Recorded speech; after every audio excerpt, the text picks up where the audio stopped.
তো episode number 21-এর শুরুতে আমাদের ইয়াসোবা কোম্পানির মিটিং দেখানো হয় এবং তারা বলে আমাদেরকে এখানে কেন ডাকা হয়েছে। আর তখন তাদের মধ্য থেকে একজন মেম্বার বলে আমাদেরকে অ্যারেলডো কলের পক্ষ থেকে একটা রিপোর্ট পাঠানো হয়েছে, আর সেটা অনুযায়ী হতে পারে মিশা এলকে চেনে, কারণ মিশাকে এল অ্যারেস্ট করেছিল। আর রিপোর্টে অ্যারেলডো বলেছে মিশা আমানে নামে এই মেয়েটি কিরাকে অনেক ভক্তি করত। আর তাছাড়া মিশা বর্তমানে যে কোম্পানিতে রয়েছে সেই কোম্পানি মিশাকে অনেক বেশি প্রমোট করছে এবং অনেক বেশি ভালো একটা মডেল হয়ে গিয়েছে। তো ওকে যদি আমরা আমাদের বিজ্ঞাপনে ইউজ করি সেটা কিন্তু ভালোই হবে। আর তাছাড়া এর পাশাপাশি আমরা ওর কাছ থেকে এল এর ইনফরমেশনও বের করতে পারবো, কারণ ওই একমাত্র এলকে দেখেছে। কিন্তু তখন ওরা ডিসকাস করতে থাকে যে এটা করা ঠিক হবে কিনা। কিন্তু তখন নামিকাওয়া বলে এল এর আইডেন্টি বের করার দায়িত্ব তো অ্যারেলডো কলের মানে ওই গোয়েন্দার, এবং তাকে আমরা এর জন্য টাকাও দিচ্ছি, তাহলে কাজ আমাদের উপরও কেন ছাড়ছে? আমরা কেন মিশাকে নিজের দায়িত্বে জিজ্ঞাসাবাদ করবো? আর এখানে লক্ষ্য নামিকাবো কিন্তু জানে যে অ্যারেলডো ওদের গোয়েন্দা, মানে অ্যারেলডো আর লাইটের যে সম্পর্ক রয়েছে এটা কিন্তু নামিকাবো জানে না। তো এরপর নামিকাবো আরো বলে যেহেতু টাকা নিচ্ছে এটা ওর দায়িত্ব, তুমি অ্যারেলডোকে কল করো। আর একটু পরে আমাদের কিরার সিন দেখানো হয়, মানে বর্তমানে যার কাছে ডেথ নোটটা রয়েছে, এবং সে বলে এই চুলের কিরা হওয়া অনেক বেশি ঝামেলা, প্রতিদিন দেখে দেখে ক্রিমিনাল মারতে হয়, কিন্তু কোনো সমস্যা নেই, এখন সবকিছু আস্তে আস্তে ইন্টারেস্টিং হচ্ছে। কোনো সন্দেহ নেই যে মিশা আমানেকে যেহেতু সেকেন্ড কিরা হিসেবে ধরা হয়েছিল, তো এক সময় সেকেন্ড কিরা ছিল আর এই জন্য এলোকে ধরেছিল। আর যেহেতু ও মুক্ত হয়ে গিয়েছে তার মানে ওর উপর সেকেন্ড কিরা হওয়ার আর কোনো সম্ভাবনা নেই। কিন্তু এটা আমি যেটা বুঝতে পেরেছি, ওর যে ডেথ নোটটা ছিল সেটার ওনারশিপ ও ট্রান্সফার করে দিয়েছে, আর এ কারণেই এই মিশা তার সকল মেমোরি হারিয়ে ফেলেছে। কিন্তু আমি তো একা ছাড়তে পারবো না, আমি মিশা আমানেকে আমার স্ত্রী বানাবো। তো এটা শুনে র্যাম কিছুটা অবাক হয়ে যায়। আর তখন এই নতুন কিরা বলে টাকা শক্তির সাথে একটা সুন্দর স্ত্রী, শালার জীবন আর কি চাই? পুরো দুনিয়া জ্বালানো পোড়ানোর জন্য এটুকুই যথেষ্ট। মানে চিন্তা করছো শালার চিন্তা ভাবনা কি? তো যাই হোক এরপর সে করে কি প্রজেক্টর বন্ধ করে দেয় আর বলে একবার আমাদের বিয়ে হয়ে যাক, তারপর আমি মিশার জন্য অনেক বড় একটা ইন্স্যুরেন্স করবো। তো এটার মানে হচ্ছে মিশাকে বউ বানিয়ে ইন্স্যুরেন্স করার পরে হয়তো মেরে ফেলবে হার্ট অ্যাটাকে, তারপর টাকা পয়সা কামাই করবে। শালার চিন্তা ভাবনা কি? তো যাই হোক এরপরে ও করে সেখান থেকে চলে যায়। আর র্যাম মনে মনে বলে মিশা এত বাজে একটা লোককে কখনোই বিয়ে করবে না। আর কিরা যাওয়ার সময় র্যামকে বলে র্যাম নোটবুকটা সেখানেই লুকিয়ে রাখো, যেটা তুমি সবসময় সেখানে রাখো। আর এরপর কিরা চলে যায়। র্যাম মনে মনে বলে আমার কাছে এটা ছাড়া আর কোনো অপশন নেই। তো এরপর র্যাম করে কি ডেথ নোট থেকে একটা পেজ ছিঁড়ে নেয়। আর অন্যদিকে আমরা হেডকোয়ার্টারের সিন দেখতে পাই। তো এখানে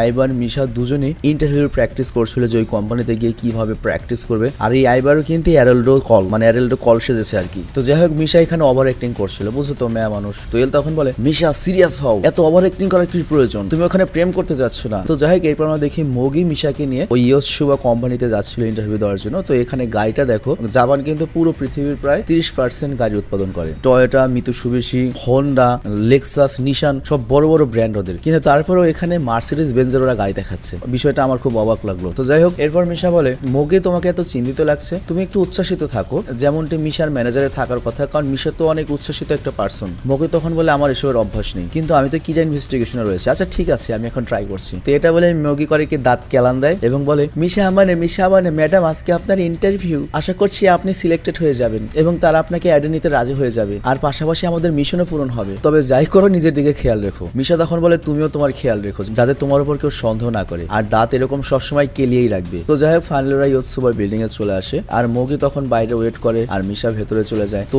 এখানে আমরা দেখতে পাই অ্যারেলডো মানে আমাদের যে আইবার সে কিন্তু ওদের মিটিং এ মেন ইন্টারভিউয়ার হিসেবে বসে রয়েছে। তার মানে অ্যারেলডো নিচে এসে এই কোম্পানিতে তার পরিচয় দিয়েছে গোয়েন্দা হিসেবে। তো তখন আইবার সরি এখন অ্যারেলডো বলতে হবে এমন একটা ভাব করে যে মিশা কাউ জীবনে দেখেইনি, আর বলে আমার নাম জন ওয়ালেস এবং আমি এই কোম্পানির মার্কেটিং ডিপার্টমেন্টের এক্সিকিউটিভ অ্যাডভাইজার। তুমি হয়তো আমাকে চিনবে না, কিন্তু তোমার সাথে দেখা করে অনেক ভালো লাগলো। ইন্টারভিউ শুরু করার আগে আমি তোমাকে কিছু পার্সোনাল জিনিস জিজ্ঞেস করতে চাই। দেখো আমরা ভেবে রেখেছি তোমাকে আমরা হায়ার করব, কিন্তু তার আগে আমি চাই তুমি একটা বিষয় আমাদেরকে ক্ল্যারিফাই করো। আমি তোমার ব্যাকগ্রাউন্ড চেক করেছি আর আমরা জানতে পেরেছি যে কিছু চোর তোমার প্যারেন্টস কে মেরেছিল, আর তারপর ওই খুনিটাকে কিরা মেরে ফেলে যে তোমার বাবা মাকে মেরেছিল। আর তারপর থেকে তুমি কিরাকে অনেক সাপোর্ট করো এবং তার প্রতি তোমার অনেক ভক্তি, তাই না? আর তুমি কিরার সাথে দেখা করার জন্য টোকিওতে এসেছিলে, রাইট? তো মিশা তখন একটু অবাক হওয়ার ভাব ধরে আর বলে আপনি এগুলো কিভাবে জানলেন? তখন অ্যারেলডো বলে বা এবার হ্যাঁ তোমার এক্সপ্রেশন দেখে বোঝাই যাচ্ছে এসব সত্যি, কিন্তু আমি তোমাকে সোর্স বলতে পারবো না, এখানে সিকিউরিটির ব্যাপার রয়েছে। আর তখন বাকি সব মেম্বাররা ভাবে বাহ অ্যারেলডো তো আসলে সেই লেভেলের একটা গোয়েন্দা, ও আগে থেকে এত রিসার্চ করে এসেছে, যাক আমাদের টাকা কাজে লেগেছে। আর তারপর অ্যারেলডো আবারও বলে তুমি এখনো কি আমাদের কাছ থেকে কিছু লুকাচ্ছ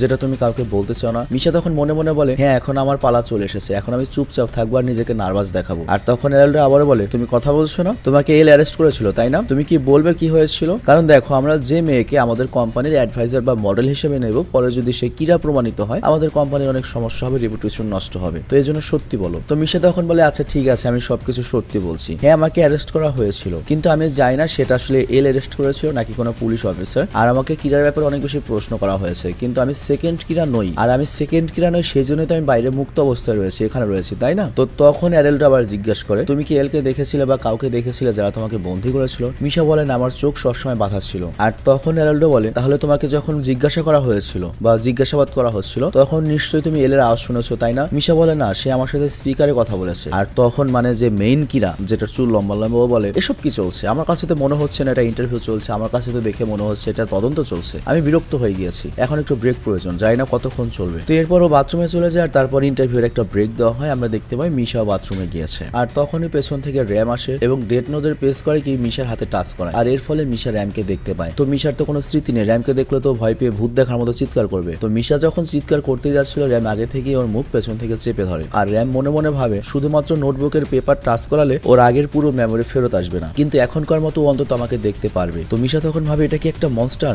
র্যাম বলে, মিশা, তুমি অনেক বিপজ্জনক একটা পরিস্থিতিতে ফেসে গিয়েছো এবং এই ইয়াতসুবার কোম্পানির লোকেরা তোমাকে মারার চেষ্টা করতে পারে। আমি জাস্ট তোমাকে এটাই বলতে এসেছি, এবার শান্ত হয়ে আমার কথা মনোযোগ দিয়ে শোনো। মিশা বলে, শান্ত হবো? কিভাবে শান্ত হবো? মনে হচ্ছে একটা মনস্টার আমাকে মেরে ফেলবে। র্যাম বলে, না, আমি তোমার সাথে আছি, তোমার পক্ষে রয়েছি। তো এখানে র্যাম এত টেনশনে কেন রয়েছে বুঝতেই পারছো। র্যাম কিন্তু মিশাকে বাঁচানোর জন্য এত কিছু করেছে। আবার ওদিকে লাইটের কিন্তু কোনো স্মৃতি নেই র্যামের ব্যাপারে বা কোনো শিনিগামের ব্যাপারে। তো লাইটরা তো লাইটদের মতো ইনভেস্টিগেট করছে। তো লাইটার এল যে এখানে মিশাকে পাঠিয়েছে এগুলো র্যাম কোনো কিছুই যায় না। তো উল্টো র্যামের মনে হচ্ছে মিশা হয়তো কোনো বিপদে পড়তে পারে। মানে এই পুরো তদন্ত বা কি চলছে বা এল রাজে এই কোম্পানির কাউকে কিরা সন্দেহ করছে এই কোনো কিছু র্যাম জানেই না আর কি। আর অন্যদিকে আমরা হেডকোয়ার্টারের সিন দেখতে পাই। ওরা ভাবছিল মিশা ঠিক আছে তো, কি চলছে ওখানে, অন্তত ওর শরীরে আমাদের একটা বায়োটেপস বা একটা মাইক্রোফোন লাগানো উচিত ছিল। তো এখানে লাইট করে কি সকল রেকর্ড চেক করছিল আর সকল রেকর্ড চেক করে বলে তার মানে এটা সত্য যে আগে একটা কিরা ছিল এখন আরেকটা কিরা, এবং দুজনের ক্যারেক্টার দেখে এটা পরিষ্কার বোঝা যাচ্ছে কারণ দুজনের ক্যারেক্টার সম্পূর্ণ আলাদা। কারণ এখনকার কিরা কোনো ক্রিমিনালের নাম টিভিতে প্রচার হলে তাকে মেরে দেয়, তাকে মারার মতো যোগ্য হোক বা না হোক, কিন্তু আগের কিরা এমন কাউকে মারতো না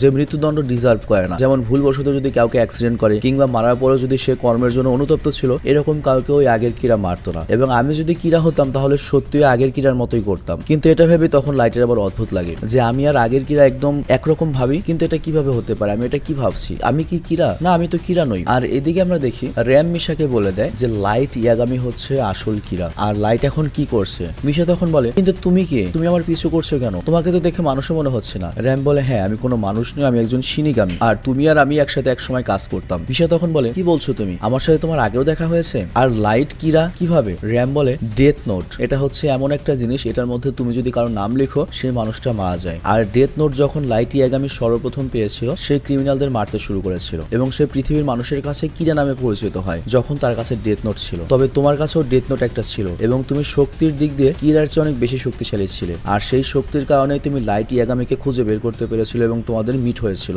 এবং ডেথ নোটের ওনারশিপ যদি কেউ পরিবর্তন করে বা কাউকে দিয়ে দেয় তাহলে সে ওই ডেথ নোট থাকাকালে যা যা করেছে সব ভুলে যায় আর সেটাই তোমার সাথে হয়েছে। তো মিশা তখন বলে, তাহলে তোমার কথা মতে লাইট হচ্ছে কিরা আর আমি হচ্ছি সেকেন্ড কিরা? র্যাম বলে, হ্যাঁ, মানে কিন্তু তোমরা ছিলে, এখন নও। এবং লাইট এবং তোমাকে বাঁচানোর জন্য এই সবকিছু লাইটেরই প্ল্যান ছিল কারণ তোমাকে সেকেন্ড কিরা হিসেবে ধরে নেওয়া হয়েছিল। তো মিশা তখন মনে মনে ভাবে তার মানে এল যা বলেছে সব ঠিক ছিল। র্যাম তখন জিজ্ঞেস করে, তুমি কি এখনো লাইটকে ভালোবাসো? তুমি কি ওর জন্য এখনো মরতে পারবে? আর তখন মিশার র্যামের উপর বিশ্বাস হয় যে র্যাম যা বলেছে সব সত্য এবং বলে, তুমি আগে থেকে আমার ব্যাপারে দেখে অনেক কিছু জানো, তো আমি এখন তোমার সকল কথা বিশ্বাস করি। আর হ্যাঁ, লাইটকে আমি অনেক ভালোবাসি, লাইটের জন্য আমি মরতেও পারি। আর তখন র্যাম বলে, মিশা তুমি একদমই বদলাওনি, আমার এখন বিশ্বাস হয়েছে যে লাইটের সাথে তুমি হ্যাপি থাকবে। আর মিশা তখন বলে, থ্যাংক ইউ শিনিগামি। আর র্যাম তখন বলে, আমার নাম হচ্ছে র্যাম আর তুমি আমাকে আগে র্যাম বলে ডাকতে, এখনো র্যাম বলে ডাকতে পারো, কিন্তু বর্তমানে ডেথ নোটটা যার কাছে রয়েছে বা বর্তমান কিরা সে কিন্তু খুবই খারাপ মানুষ, আমি জানি না সে আরো ভবিষ্যতে কি করতে পারে, তো তোমাকে সাবধান থাকতে হবে, পাশাপাশি ইয়াতসুবা কোম্পানির লোকদের থেকেও সাবধান থাকতে হবে। আর তুমি লাইটকে ভরসা করো, ও যা কিছু করছে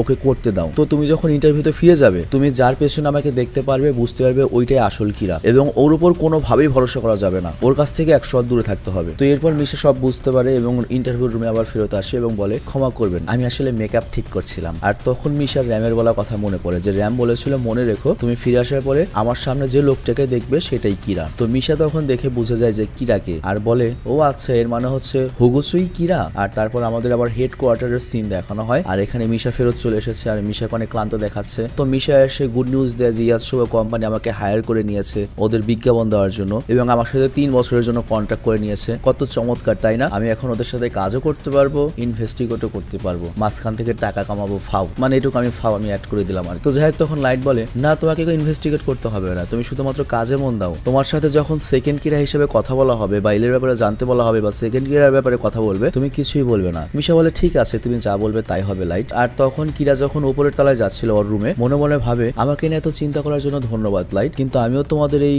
ইনভেস্টিগেশনের কাজে আসতে চাই, আর আমার কাছে একটা চমৎকার প্ল্যান আছে। তো এরপর আমরা নেক্সট দিনের শুটিং এর সিন দেখতে পাই। তো মিশার শুটিং শেষ করে হসপিটালের ওয়াশরুমে চলে আসে, আর সেখানে তার একটা ফ্রেন্ড ছিল। তো ওরা দুজনে করে কি ওদের ড্রেস চেঞ্জ করে, মিশার ড্রেস করে কি ওকে দেয়, আর ওর ড্রেস মিশা পরে নেয়। আর তারপর মিশা করে কি গোপনে হিগুজির সাথে গাড়িতে চলে যায়, আর ওদিকে মোগে যায় হচ্ছে মিশাকে আনতে, কিন্তু দেখতে পাই এটা তো মিশা নয়, মিশার ফ্রেন্ড। আর অন্যদিকে আমরা মিশার সিন দেখতে পাই। তো হিগুজি বলে চলো আমরা কোথাও খেতে যাই। মিশা বলে ঠিক আছে, কিন্তু আমাকে কোনো আজে বাজে জায়গায় নিয়ে যেও না। আমি তোমাকে আগেই বলে দিই, তুমি যদি আমার সাথে এমন কিছু করার ট্রাই করো, আমি কিন্তু নিজেকে মুক্ত করতে পারবো, কারণ আমি মানুষকে মারতে পারি। তো র্যাম তখন মনে মনে বলে তোমার মাথায় কি চলছে মিশা, তুমি এসব কি বলছো? এটাও কি লাইটই আগামীর প্ল্যান? লাইট কি এটাই চায়, নাকি তুমি চাও আমি যখন সুযোগ পাবো এই হিগুচিকে মেরে ফেলবো? মানে আমি বিষয়টা বুঝিয়ে বলি, এখানে মিশা কি বলেছে, হিগুচিকে বলেছে তুমি যদি আমার সাথে কোনো উল্টাপাল্টা কিছু করার ট্রাই করো, আমি তোমাকে মেরে ফেলবো। তো এটা কি মিশা র্যামের সাহসে বললো, নাকি মিশার কোনো প্ল্যান রয়েছে সেটা আর কি র্যাম বলছে। তো হিগুচি তখন বলে তুমি কি আমার সাথে মজা করছো, তুমি মানুষ মারতে পারো? মিশা বলে না না, আমি মজা করবো কেন, কারণ আমি সেকেন্ড কিরা। আর তখন হিগুচি মনে মনে এটা বলে এটা কিভাবে হতে পারে, হতে পারেও একসময় সেকেন্ড কিরা ছিল, কিন্তু এখনো থাকতে পারে না, ওর কাছে এখন কোনো মেমোরি থাকার কথা নয়। হিগুচি তখন বলে মিশা তোমার এসব কথা বলার কোনো প্রয়োজনই নেই, আমি জানি তুমি নার্ভাস ফিল করছো, কিন্তু আমি অনেক ভদ্রলোক, আমি এমন কিছু করবো না যাতে তোমার সমস্যা হয়। মিশা বলে না আমি সেকেন্ড কিরা, এটা সত্য, আর আমি যে সেকেন্ড কিরা এই প্রমাণটা আমি শুধুমাত্র আসল কিরাকে দেখাতে পারবো, সবাইকে আমি দেখাবো না। তো হিগুচি তখন বলে আচ্ছা আসল কিরাকে দেখাবে? মিশা বলে হ্যাঁ, আর আমার স্বপ্ন হলো আমি আসল কিরাকে খুঁজে বের করে বিয়ে করব, এবং আমি শিওর জানি যে কিরারও আমাকে প্রয়োজন, এবং আমি সারা জীবন ওর সাথে থাকতে চাই। আর তখন হিগুচি মনে মনে বলে মারহাবা, ও যদি সত্যি সেকেন্ড কিরা হয়, তাহলে সাকুরা টিভির যে ঘটনা ঘটেছে ওটা দিয়ে পরিষ্কার আমি বুঝতে পারছি ওর কাছে শিনিগামি আইস রয়েছে, আর যদি তাই হয় ওকে তো আমার অনেক প্রয়োজন, যে কাউকে মারতে পারবো, তো ওকে আমার একটু টেস্ট করা উচিত। তো তখন হিগুচি হেসে বলে হাই আমি কিরা, তুমি কি আমাকে বিয়ে করবে মিশা? মিশা তখন অবাক হয়ে বলে সত্যি? হিগুচি বলে হ্যাঁ আমি কিরা, সত্যি কিরা। মিশা তখন বলে আচ্ছা ঠিক আছে, প্রুভ করে দেখাও, আমরা এক অপরকে প্রুভ করে দেখাই যে আমরাই কিরা। হিগুচি বলে না এটা অনেক রিস্কি, আমি তোমাকে যেখানে সেখানে কিভাবে দেখাবো যে আমি মানুষ মারতে পারি? তখন হিগুচি মিশাকে উল্টো বলে তুমি তোমার প্রুভ করে দেখাও। তো মিশা তখন বলে দেখো আমি খারাপ লোকদের মারি। তখন হিগুচি গাড়ি থামিয়ে বলে আচ্ছা এটা দেখো, এই লোকটা অনেক খারাপ, ওর নাম হচ্ছে কানেবেশি জিনজো, আর সে একটা ফাইন্যান্সিয়াল কোম্পানির প্রেসিডেন্ট, এবং সে বেআইনি ভাবে অনেক টাকার মালিক হয়েছে, তুমি একে কি করবে? তো মিশা তখন বলে ঠিক আছে, ওকে যদি আমি মেরে ফেলি তুমি কল করে ডেথ কনফার্ম করতে পারবে যে ও আসলে মারা গিয়েছে কিনা? হিগুচি বলে হ্যাঁ, শুধুমাত্র একটা কল দিতে হবে। মিশা বলে আচ্ছা ঠিক আছে, পেছনে ঘরো, আমি কি করছি সেটা তুমি দেখবে না। তো এরপর মিশা করে কি লেখার অ্যাক্টিং করে, আর পেছনে অ্যাকচুয়ালি র্যাম বসেছিল, আর র্যাম তখন বুঝতে পারে ও আচ্ছা মিশা তুমি চাচ্ছ তোমার হয়ে আমি কানে বসে জিনজোকে মেরে ফেলি, এটাই চাইছো তুমি? ঠিক আছে, আর এই টেকনিকেই তুমি চাচ্ছ যে হিগুচি তোমার উপর বিশ্বাস করো। তো র্যাম ডেথ নোটের নাম লেখার পরে মিশা বলে দেখো এতক্ষণ ওই লোকটার মারা যাওয়ার কথা। তো এরপর হিগুচি করে কি কনফার্ম হওয়ার জন্য ফোন দেয়, কিন্তু ও পাশ থেকে তার অ্যাসিস্ট্যান্ট বলে আমাদের প্রেসিডেন্টের এই মাত্র হার্ট অ্যাটাক হয়েছে, তার শ্বাস চলছে না, পরে কল করবেন। তো এখানে হিগুচির ঘাম ঝরতে থাকে এবং বুঝতে পারে যে আমি যার কথা বলেছি তাকে মেরে ফেললো, এটা শুধুমাত্র তখনই সম্ভব হতে পারে যদি ও কিরা হয়, তো এর মানে এটাই সেকেন্ড কিরা। আর এরপর হিগুচি করে কি এক লাফ দিয়ে মিশার উপরে চলে আসে এবং তাকে বলে আচ্ছা আমি যদি কিরা হই তাহলে তুমি আমাকে বিয়ে করবে তাই না? মিশা বলে এত সিরিয়াস হচ্ছে কেন? হিগুচি বলে কারণ আমি তো অরিজিনাল কিরা। মিশা তখন বলে তাহলে প্রুভ করে দেখাও। হিগুচি তখন বলে যতক্ষণ না পর্যন্ত আমি বাড়িতে পৌঁছাচ্ছি ততক্ষণ পর্যন্ত আমি প্রুভ করতে পারবো না। তখন মিশা হিগুচিকে সরিয়ে দিয়ে বলে তাহলে কোনো লাভ নেই, তুমি জাস্ট আমাকে সিস্টেমে তোমার বাড়িতে নিয়ে আমাকে ইউজ করতে যাচ্ছ, আমি জানি, কিন্তু তুমি যদি অ্যাকচুয়ালি কিরা হও তাহলে আমার একটা রিকোয়েস্ট শোনো, আমি তোমার বাড়িতে যাবো না, কিন্তু তুমি কিছুদিনের জন্য ক্রিমিনালদের মারা বন্ধ করে দাও, আর তুমি যদি সত্যি কিরা হয়ে থাকো তাহলে কিছুদিনের জন্য যদি ক্রিমিনাল নামও আমি বুঝতে পারবো তুমি কিরা, আর এরপর যখন আমি বলবো তখন তুমি আবার মারা শুরু করবে, ঠিক আছে? তো হিগুচি তখন বলে আচ্ছা আইডিয়াটা সত্যি তো চমৎকার, ঠিক আছে আমি কিছুদিনের জন্য মানুষ মারা বন্ধ করে দিলাম। তো এরপর আমরা দেখতে পাই মিশা হেডকোয়ার্টারে চলে আসে